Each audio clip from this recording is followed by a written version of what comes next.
नमस्कार दोस्तों, मेरे YouTube चैनल में आपका स्वागत है। आज हम ग्रुप्ड फ्रीक्वेंसी डिस्ट्रीब्यूशंस और हिस्टोग्राम के बारे में डिस्कस करने वाले हैं और इसके लिए हम एक न्यूक्लियर फिजिक्स का एक्सपेरिमेंट डेटा सेट लेके डिस्कशन करेंगे।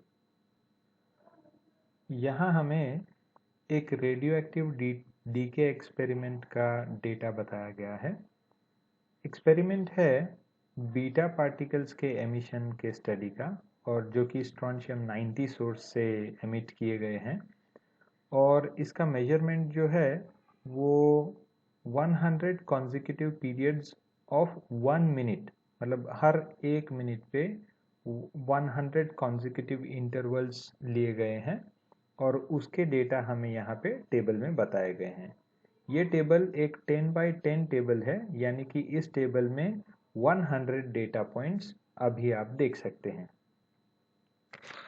अभी यहाँ क्वेश्चन कुछ इस प्रकार है कि हमें ये टेबल वैल्यूज यूज करके सबसे पहले एक ग्रुप्ड फ्रीक्वेंसी डिस्ट्रीब्यूशन टेबल बनाना है और उसके बेसिस पे एक हिस्टोग्राम बनाना है।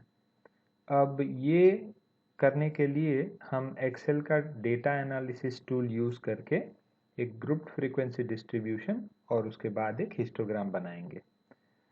अब सबसे पहले हमें ग्रुप्ड डिस्ट्रीब्यूशन अगर चाहिए तो उसके लिए कुछ स्टेप्स फॉलो करने पड़ेंगे, जिसमें पहला स्टेप है हमें ये जो टेबल में डेटा दिए हैं उसकी मिनिमम वैल्यू पता करनी पड़ेगी।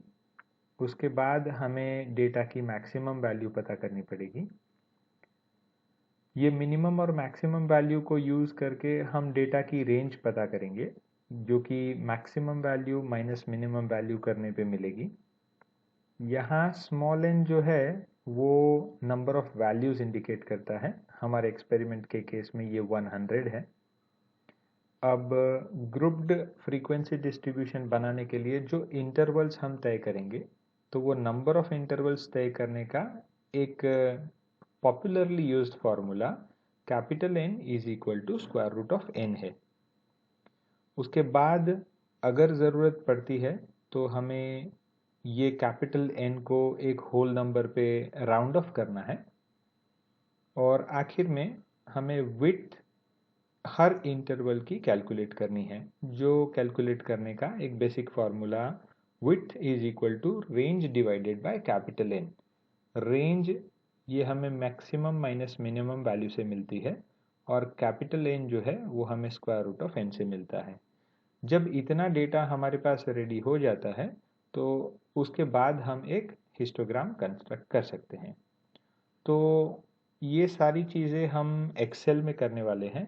तो एक्सेल में मूव करने से पहले हम सबसे पहले यहाँ पे ऊपर दिए गए डेटा को कॉपी कर लेते हैं। तो यहाँ पे ये जो टेबल है उसे हम सिलेक्ट करके कॉपी कर लेते हैं और उसके बाद हम एक्सेल में चले जाते हैं और एक्सेल में हम उस डेटा को पेस्ट कर देते हैं। अब हमें सारा का सारा डेटा और हिस्टोग्राम वगैरह एक ही स्क्रीन में चाहिए, तो उसके लिए हम इस टेबल को थोड़ा सा सिंप्लीफाई करके और प्रेजेंटेबल फॉर्मेट में ले आते हैं। तो इसके लिए सबसे पहले हम फॉन्ट साइज जो है वो छोटी कर लेते हैं और यहाँ पे ये जो पहले 5 टेबल है उसके बाद वाले 5 टेबलों को हम यहाँ नीचे पेस्ट कर देते हैं। तो ये हमने टेबल को एक नाम दे दिया है और ये हम थिक बॉर्डर्स जो हैं उन्हें थिन बॉर्डर्स से रिप्लेस कर देते हैं। तो अब जैसे कि हमने स्टेप्स डिस्कस किए थे तो वो सारे स्टेप्स हम वन बाय वन फॉलो करते हैं। तो सबसे पहले हम मिनिमम वैल्यू कैलकुलेट करते हैं। तो मिनिमम वैल्यू कैलकुलेट करने का एक्सेल में एक रेडीमेड फार्मूला है ही। हम मिन लिखते हैं और उसके बाद में सारे डेटा पॉइंट सेलेक्ट कर लेते हैं। ब्रैकेट क्लोज करके जब हम एंटर प्रेस करते हैं तो हमें डेटा का मिनिमम वैल्यू मिलता है। अब उसी तरह से डेटा का मैक्सिमम वैल्यू कैलकुलेट करते हैं। तो इज इक्वल टू मैक्स वो फार्मूला है और फिर से हम डेटा पॉइंट सेलेक्ट करते हैं और एंटर प्रेस करने पे हमें मैक्सिमम वैल्यू मिल जाती है। अब हम डेटा की रेंज पता करते हैं। तो रेंज हमें maximum value minus minimum value करने पे मिलती है। तो ये हमारे डेटा की रेंज हो जाती है। अब नंबर ऑफ डेटा पॉइंट्स इस केस में 100 है, तो उसके हिसाब से हमें नंबर ऑफ इंटरवल्स जो है वो capital N square root of n करने पे मिलेंगे। तो एक्सेल में हम फिर से एक फॉर्मूला यूज करते हैं, इज इक्वल टू SQRT। इससे हम किसी भी नंबर का स्क्वायर रूट कर सकते हैं। तो हम नंबर लेके एंटर प्रेस करते हैं तो हमें स्क्वायर रूट मिल जाता है। अब क्योंकि हमारा कैपिटल N ऑलरेडी ही एक होल नंबर मिल रहा है, तो हमें इसे राउंड ऑफ करने की ज़रूरत नहीं है। अब आखिरी स्टेप जो रह जाता है वो विड्थ ऑफ ईच इंटरवल। तो ये विड्थ का फॉर्मूला हमने जैसे देखा था, range divided by the number of intervals. ये करने पे हमें विड्थ मिल जाती है। अब विड्थ एक्चुअली हमें सेंसिबली चूज़ करनी होती है। तो यहाँ पे जो 19.4 मिल रहा है, इसको हम राउंड ऑफ करके 20 कंसिडर कर सकते हैं। तो हम हमारे हर इंटरवल की जो विड्थ है उसे 20 लेंगे।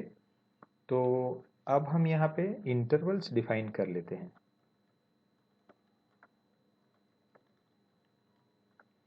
तो हम इंटरवल्स किस तरह से डिफाइन करेंगे कि हमारा ये जो डेटा का मिनिमम वैल्यू और मैक्सिमम वैल्यू हमारे इंटरवल्स में आ जाना चाहिए।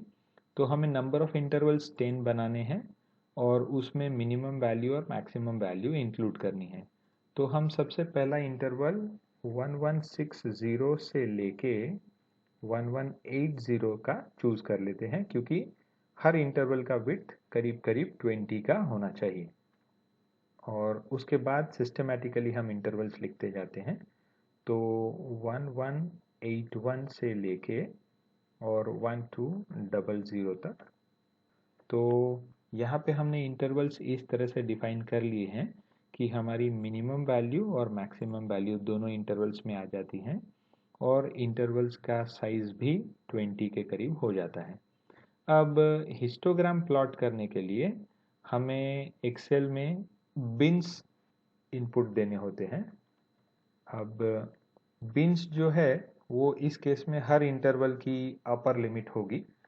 तो हम यहाँ पे 1180 इस तरह से हम बिन्स इनपुट कर देते हैं। अब बिन्स इनपुट करने के बाद हम हिस्टोग्राम प्लॉट करने के लिए रेडी है। तो यहाँ पे हमें ये जो टेबल मिलेगा, ये हमारा ग्रुप्ड फ्रीक्वेंसी डिस्ट्रीब्यूशन हो जाएगा।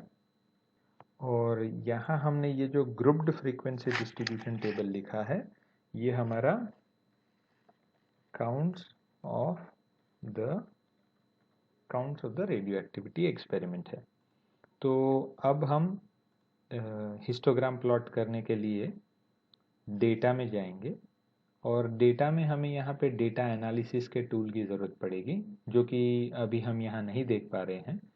तो उसके लिए हम फाइल में जाएंगे, ऑप्शंस में जाएंगे, एडिन्स में जाएंगे और ये एनालिसिस टूल पैक सेलेक्ट करके गो प्रेस करेंगे। यहाँ पे एनालिसिस टूल पैक का चेक बॉक्स जो है उसमें टिक करके ओके करेंगे तो हमें यहाँ एक डेटा एनालिसिस का टैब मिल जाएगा। इसे क्लिक करेंगे तो ये क्लिक करने के बाद हमें कुछ ऑप्शंस मिलेंगे। उसमें से हम हिस्टोग्राम प्लॉट करना चाहते हैं तो उसे सिलेक्ट करके ओके प्रेस करेंगे। अब यहाँ हमें हिस्टोग्राम में इनपुट रेंज देना है, तो हम यहाँ पे हमारा डेटा इनपुट करेंगे। यहाँ पे बिन रेंज देना है तो हम हमारे बिन्स सिलेक्ट करेंगे और आउटपुट रेंज देना है तो आउटपुट में हम ये शीट में ही एक बॉक्स पे सिलेक्ट कर लेंगे, ताकि हमें जो हिस्टोग्राम और टेबल मिलेगा, फ्रीक्वेंसी डिस्ट्रीब्यूशन टेबल, वो भी हमें यहीं पे मिल जाए। और क्योंकि हमें हिस्टोग्राम भी चाहिए तो हम चार्ट पे टिक करके और ओके प्रेस कर देते हैं। तो अब जैसा कि हम देख सकते हैं, हमें फिर से हमारा बिन्स आउटपुट में मिला है और फ्रीक्वेंसी कॉरस्पॉन्डिंग टू ईच बिन। तो ये इंटरवल के कॉरस्पॉन्डिंग फ्रीक्वेंसी 3 है, ये इंटरवल के कॉरस्पॉन्डिंग फ्रीक्वेंसी 10 है, और इसी तरह से सारा डिस्ट्रीब्यूशन है। अब वैसे तो हमारा हिस्टोग्राम प्लॉट हो चुका है, लेकिन हमें यहाँ थोड़ा सा मॉडिफिकेशन करना है, तो हम कर लेते हैं। तो सबसे पहला तो हमें ये जो लास्ट लाइन है उसकी ज़रूरत नहीं होती है, और यहाँ पे हम नो बॉर्डर्स कर देते हैं। तो ये जो ग्रुप्ड फ्रीक्वेंसी डिस्ट्रीब्यूशन टेबल है उसे हम एक बॉर्डर्ड टेबल में कन्वर्ट कर लेते हैं, और ये जो हमारा बेसिक कैलकुलेशन था उसे भी हम एक बॉर्डर्ड टेबल में कन्वर्ट करते हैं। अब हम हिस्टोग्राम पे आ जाते हैं। तो ये हिस्टोग्राम अभी जो हम देख रहे हैं उसमें ये लेजेंड की हमें ज़रूरत नहीं है, और ये जो बिन है, नीचे बिन जो लिखा है उसकी जगह पे हम काउंट्स लिख सकते हैं, क्योंकि ये हमें काउंट्स इंडिकेट करता है। अब ये जो हमारा हिस्टोग्राम है, एक्चुअली हिस्टोग्राम में बीच में कोई गैप नहीं होते हैं, तो हम यहाँ पे हिस्टोग्राम बार्स जो हैं उन्हें सिलेक्ट करेंगे और राइट क्लिक प्रेस करके फॉर्मेट डेटा सीरीज में जाएंगे। उसमें फर्स्ट स्टेप जो है ये हम गैप विड्थ को 0 कर देते हैं, ताकि ये बिल्कुल एक हिस्टोग्राम इंटरवल के जैसा हो जाए, और हम एक सॉलिड लाइन से ये हिस्टोग्राम के सारे बार्स को सेपरेट आउट कर लेते हैं। तो इस तरह से हमने इस वीडियो में एक ग्रुप्ड फ्रीक्वेंसी डिस्ट्रीब्यूशन टेबल कैसे बनाना है, और उससे हम एक्सेल के डेटा एनालिसिस टूल पैक से एक हिस्टोग्राम कैसे क्रिएट करना है, ये हमने इस वीडियो में सीखा। Thank you for watching the video.